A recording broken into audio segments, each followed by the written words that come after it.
સીમેજ ગામે પ્રવેશદ્વાર તેમજ ઓવરહેડ પાણીની ટાંકીનું લોકાર્પણ સહિત વૃક્ષારોપણ કાર્યક્રમ યોજાયો.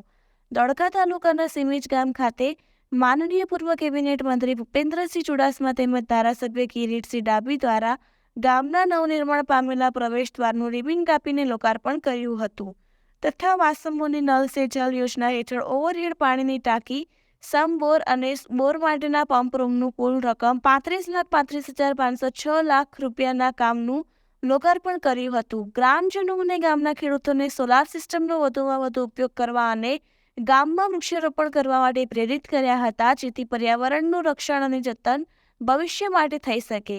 આ પ્રસંગે ગામના સરપંચ, ગ્રામ પંચાયતના સભ્યો તથા ભારતીય જનતા પાર્ટીના આગેવાન, કાર્યકર્તાઓ સહિતના લોકો ઉપસ્થિત રહ્યા હતા.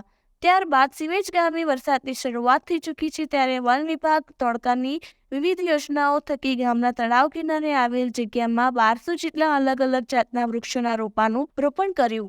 આ પ્રસંગે ગામના સરપંચ, ગામના આગેવાનો, ફોરેસ્ટ વિભાગના અધિકારીઓ તથા ભાજપના આગેવાનો અને કાર્યકર્તાઓ ઉપસ્થિત રહ્યા. રિપોર્ટર મહેશ મકવાણા, અમદાવાદ.